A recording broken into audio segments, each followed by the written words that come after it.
साहुणम।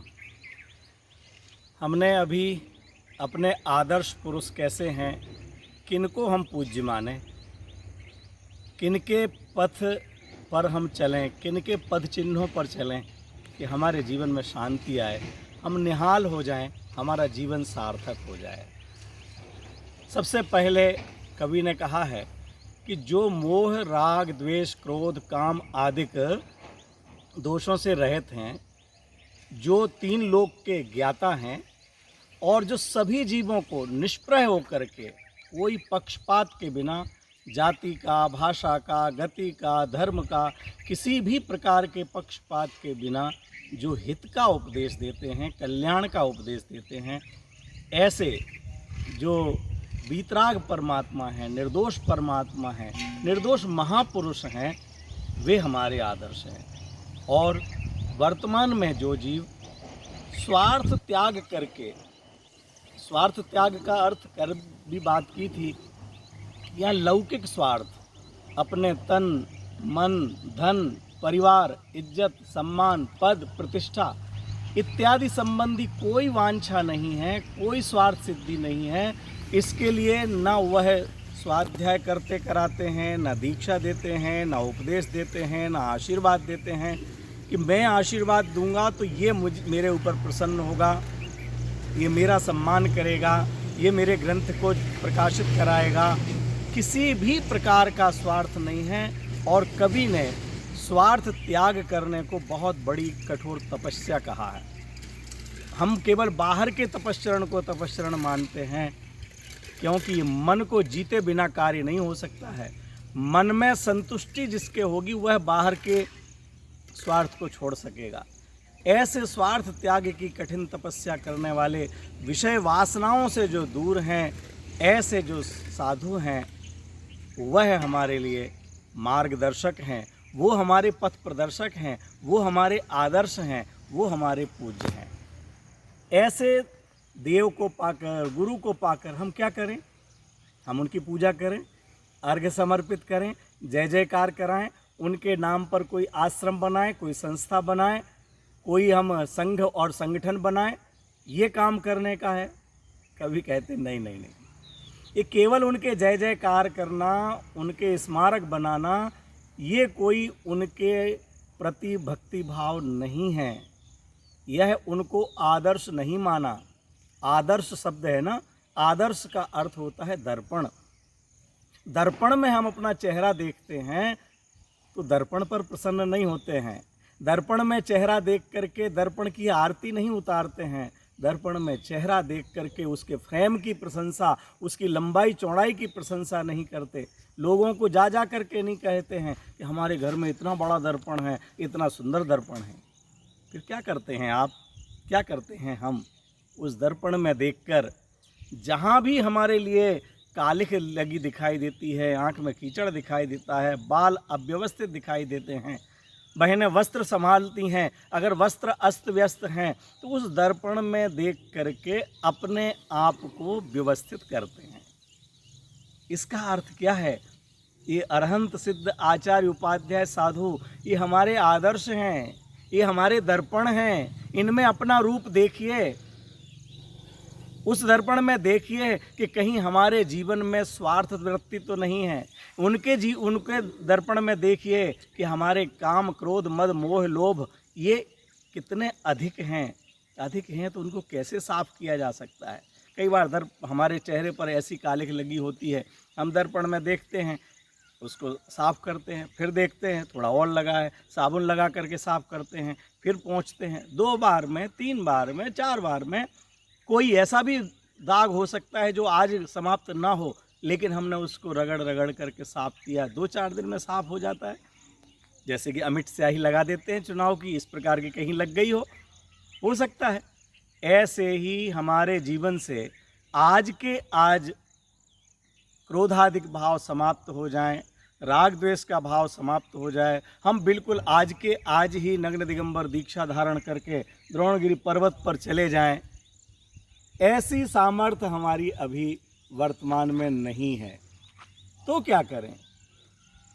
कभी आगे कहते हैं, रहे सदा सत्संग उन्हीं का, ध्यान उन्हीं का नित्य रहे, उन्हीं जैसी चर्या में यह चित्त सदा अनुरक्त रहे। अगर आप लोगों ने मेरी भावना नहीं पढ़ी है तो मेरी भावना है कि आप सब मेरी भावना अवश्य पढ़िए, याद कीजिए। क्या बात कर रहे हैं, देखिए तो, रहे सदा सत्संग उन्हीं का। ऐसे जो देव हैं, ऐसे जो गुरु हैं, जो हमारे आदर्श हैं, उनके केवल बाहर वेश की बात नहीं की है, उनके केवल बाह्य चमत्कारों की बात नहीं की है। कवि कहते हैं जो विषयों की आशा से दूर हैं, जो स्वार्थ त्याग की भावना से दूर हैं, जो तपस्चरण करते हैं, निर्दोष मार्ग पर चलते हैं और निर्दोष मार्ग पर चलने की प्रेरणा देते हैं, ऐसे जिनका चित्त सरल है, जिनके हृदय में क्षमा, मार्दव, आर्जव, पवित्रता, निर्मलता, कोमलता, ऐसे ऐसे गुण प्रकट हुए हैं। अरे धन्य है वे मुनिराज। एक विधान में एक पंक्ति आती है जो अनेक रिद्धियाँ प्रकट हो जाती हैं, उस में एक रिद्धि का वर्णन करते हुए कवि ने कहा है याग मंडल विधान में, मरण होय तत्काल यदि कहें गुरु मर जाओ। ओहो, गुरु को ऐसे वचनों में सामर्थ्य प्रकट हुई, यदि वो सामने वाले से कह दे तेरी मृत्यु हो जाए, तुरंत वो सामने वाला मर जावे। मरण होय तत्काल यदि कहें गुरु मर जाओ। ऐसी रिद्धि उनको तपश्चरण के कारण से सहज में प्रकट होती है। तो क्या हम इसलिए उनकी पूजा करते हैं, इसलिए उनको नमन करते हैं, नमोस्तु करते हैं? कहते नहीं। कवि आगे कहता है, तदपि क्रोध करते नहीं, पूजूं बल दर्शाओ। फिर भी वो क्रोध नहीं करते, इतनी सामर्थ्य है। क्षमा वीरस्य भूषणम। कोई उपसर्ग करने वाला है, आया है, उनको प्रताड़ित करने के लिए आया है, उनमें इतनी सामर्थ्य है कि वो उसको अकल केवल आंख उठा करके देख लें तो भस्म हो जाए, तो भी आंख उठाने का विकल्प नहीं आता, उसको भी धर्म वृद्धि देने का भाव आता है। ऐसे मुनिराजों का, ऐसे गुरुओं का, ऐसे नग्न दिगंबर वीतरागी संतों का, जिन्हें चलते फिरते सिद्ध कहा है। गुरुदेव कहते जो जिनका मैं दासानुदास हूँ, जिनकी वीतरागता को देख करके हमारा मन पवित्र हो जाता है, जिनकी चर्या को देख करके हमारा मन पवित्र हो जाता है, उनके लिए बात कर रहे हैं कि रहे सदा सत्संग उन्हीं का, ध्यान उन्हीं का नित्य रहे। तो सदा सत्संग रहे तो हम उनके साथ ही चलने लगें। उनका ध्यान करना है तो उनको सामने बैठा लें और उनके ऊपर दृष्टि जमा करके बैठ जाएं कि हम आपका ध्यान कर रहे हैं, ऐसा ध्यान करना है।